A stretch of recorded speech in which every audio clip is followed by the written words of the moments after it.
J'ai eu une émission ce matin avec le ministre centrafricain de la communication et la thématique justement c'était l'adoption du Bitcoin en tant que monnaie officielle en Centrafrique.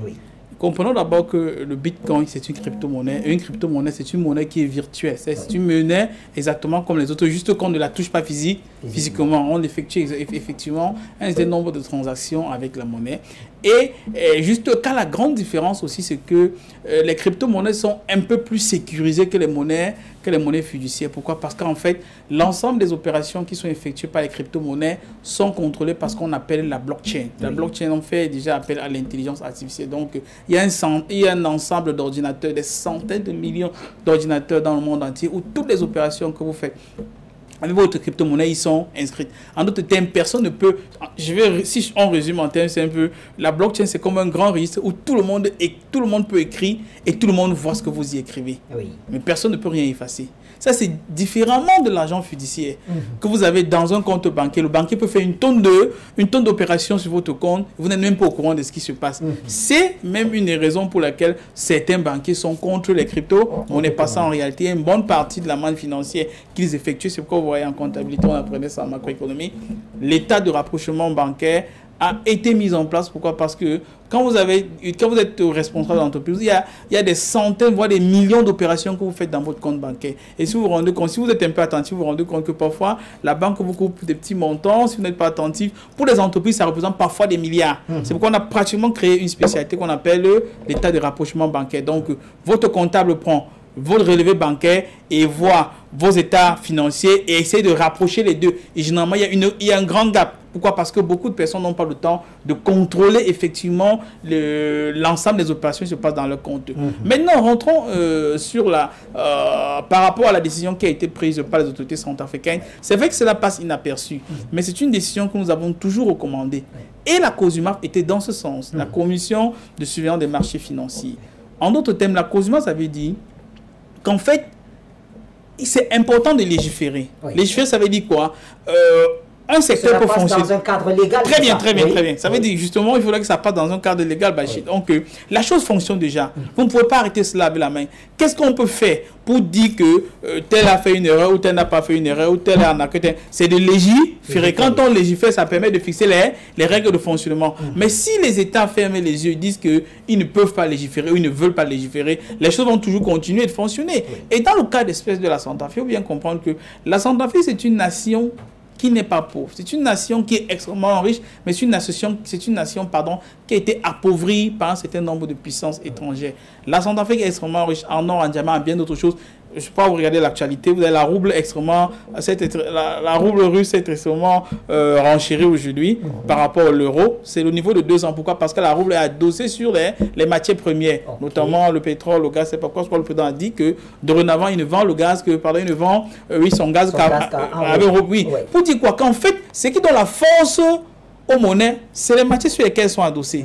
Et la Centrafrique, avec le diamant, l'or, l'uranium, le pétrole, tout ça, en réalité devait être un pays extrêmement développé. Mais malheureusement, on a rencontré sur notre chemin une puissance coloniale qui fait tout pour nous appauvrir. Alors, est-ce que c'est une façon de nous dire, contrairement à ce qui avait été enseigné, que toute devise et toute monnaie devait être endossée sur l'or, parce que c'est ce qui était présenté généralement. Donc, la vérité, c'est que la monnaie doit être endossée sur ce qu'elle a comme richesse. Oui, exactement. Ce n'est pas que de l'or. La preuve en est. Ce qui a donné la force au dollar, c'est parce que les Américains ont insisté que le dollar ne soit vendu, que le pétrole saoudien ne soit vendu qu'en dollars. C'est-à-dire que le dollar était officiellement adossé sur du pétrole. On peut appliquer dans beaucoup d'autres domaines. Maintenant, pour le cas de la Centrafrique c'est une nation qui est appauvrie, comme je l'ai dit, mais malheureusement, l'économie centrafricaine est en train, le président Touadéra a pris un certain nombre de mesures pour revigorer l'économie, mais ils sont pratiquement sur un plan d'instrument structurel total de la Banque mondiale et du Fonds monétaire international. En d'autres termes, la Centrafrique n'est pas,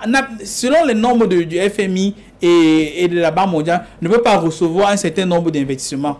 Je veux dire financiers, quoi. C'est-à-dire que si vous voulez investir, c'est pas un certain nombre de milliards, la Banque mondiale dit non, on lui frappe dessus, vous ne pouvez pas cela. Pourquoi? Parce que la nation a tel nombre de problèmes, nous avons prêté telle somme d'argent. C'est globalement cela, en fait. Ça, c'est le cœur du problème. C'est pourquoi, il y a des financiers à l'étranger qui sont prêts à pouvoir financer l'économie. Et vous savez que quel que soit le montant, quelle que soit la somme, par exemple, que la Banque mondiale, le FMI ou n'importe quel bailleur de fonds veut vous donner, entre guillemets, en passant par le système classique, il faudrait que l'ensemble de ces devises-là passe par le Trésor de France, qui coupe une bonne partie et qui convertit une très petite partie en monnaie locale, monnaie du siège, c'est-à-dire le CFA que vous allez utiliser dans votre nation. Or, la différence, c'est que le Bitcoin n'obéit pas à cela. En d'autres... Oui. D'accord, ça veut dire qu'aujourd'hui, je veux bien qu'on se comprenne, y compris nos téléspectateurs, la RCA, à travers le Bitcoin, peut commercer directement avec l'acheteur sans passer par la Banque de France. Exact, c'est ça qui fait peur. Alors, oui. Alors est-ce que ce ne serait pas aussi, comment je vais dire ça, risqué pour les autorités centrafricaines quand on sait quand même que c'est un pays qui a été fortement france-africanisé? Très bien, bonne question. Oui. C'est justement pourquoi les équipes qui travaillent avec le président Touadéra ont pris les dispositions. On a dit que c'est une monnaie officielle avec le franc CFA. Il y a un article, j'ai eu quand même la copie de loi que le président a promulguée. Je crois que c'est l'article 14 ou 15 qui dit que la banque centrale n'est pas écartée. En d'autres termes, le franc CFA continue de fonctionner et beaucoup de pays fonctionnent comme ça. Je crois que c'était la semaine dernière.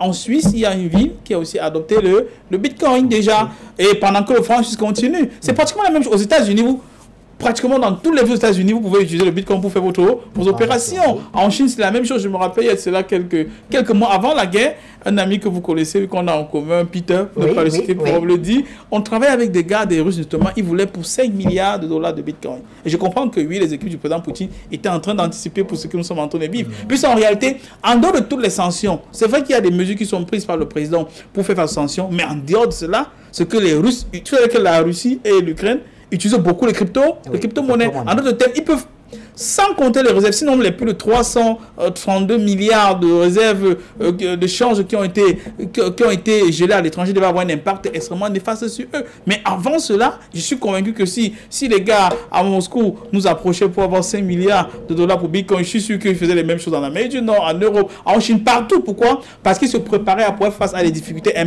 importantes. Parce qu'en fait, avec cet argent étant virtuel, c'est extrêmement difficile pour que vous ne pouvez pas faire face aux sanctions avec cela. Je prends l'exemple simple. Oui, par là nous sortons. Ok.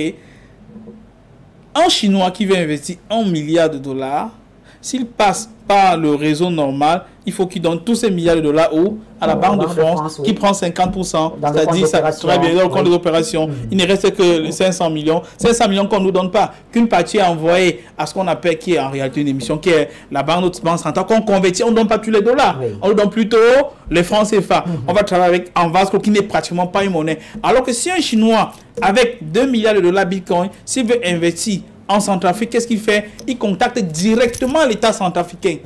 Sans aucun intermédiaire, il investit en Centrafrique. Tout ce qu'on peut acheter. Si vous êtes un opérateur économique en Centrafrique, que vous voulez acheter, c'est pas quoi, des intrants pour votre cimenterie. Vous le commandez avec votre téléphone portable, étant dans votre chambre d'hôtel à Bangui. Vous contactez le fournisseur, il vous envoie son wallet, vous lui faites le virement et il vous envoie c'est pas quoi, il vous met votre marchandise dans un conteneur qui vient au port de Douala, vous dédouanez et vous faites arriver ça à Bangui sans même quitter de chez vous. Alors que dans l'autre volet classique que vous devez faire, il faut passer par des banques qui vont refuser de payer parce qu'il n'y a pas de débit, c'est pas quoi, etc., etc. Bref, je disais que pour sortir, c'est une décision courageuse, c'est une décision osée, c'est une décision salutaire qui a été prise par les autorités centrafricaines. Premier volet, ça permettra d'enlever un peu le goulot d'étranglement du franc CFA parce qu'il y a un volet qui contourne le franc CFA, mais surtout ça peut permettre que les investissements puissent aller vers la Centrafrique. Très bien, voilà qui est bien dit, bien détaillé. Allons donc vers notre stratège également.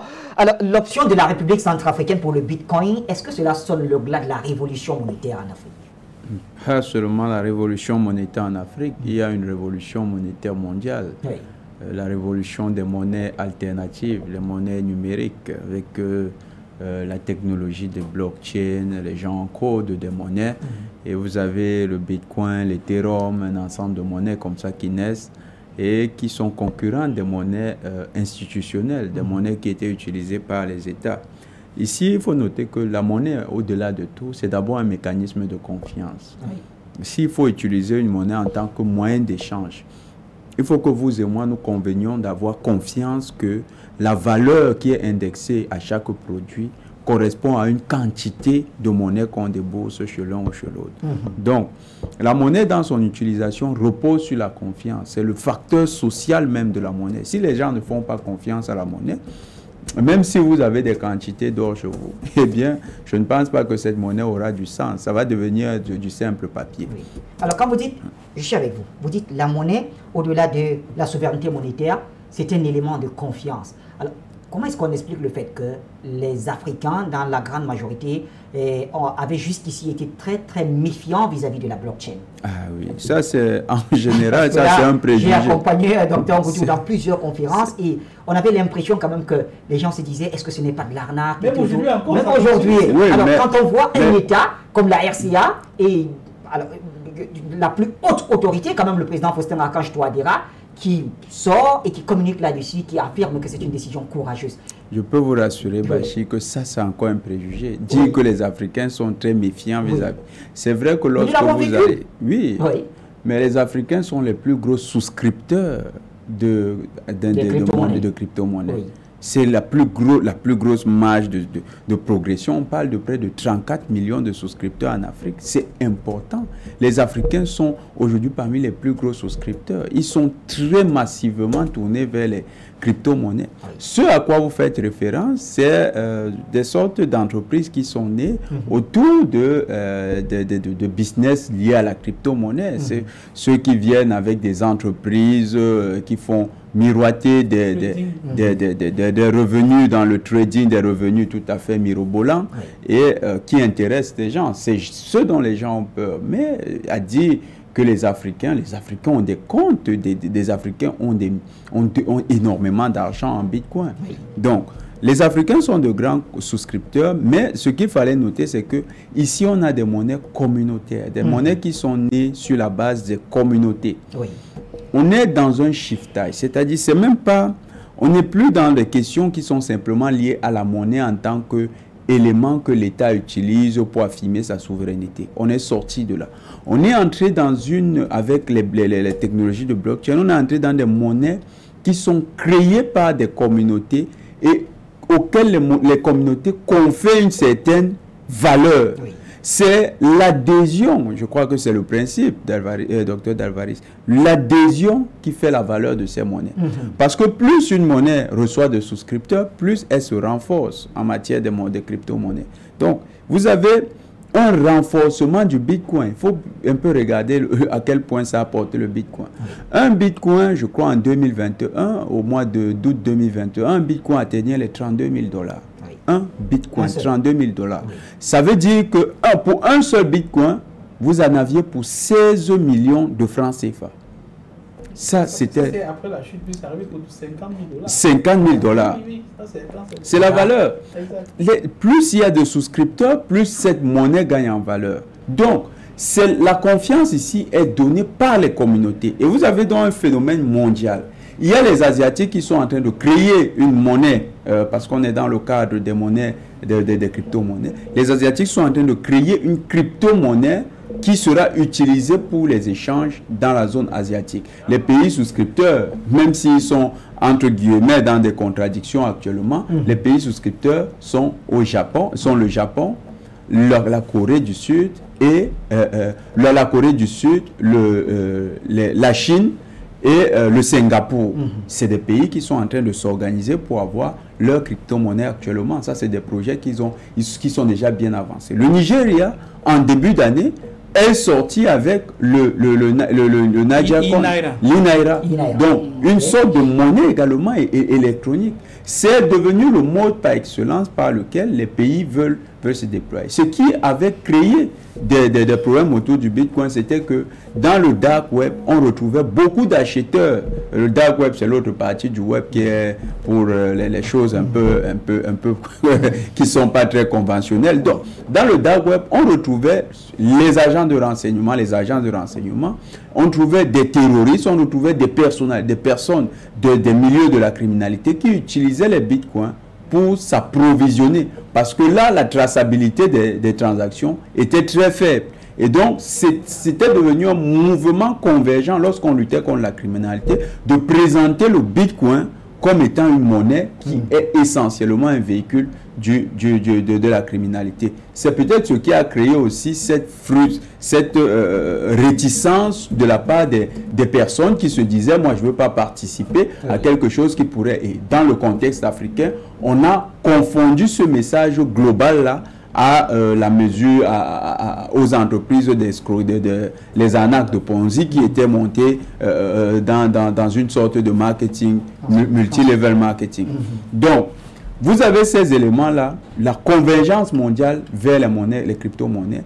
L'État de Centrafrique vient de prendre une décision qui est avant-gardiste. Oui. Il faut le reconnaître. Les États-Unis favorisent le docteur Davaris. Est-ce que ces décisions n'auraient pas de conséquences à long, à moyen ou à court terme?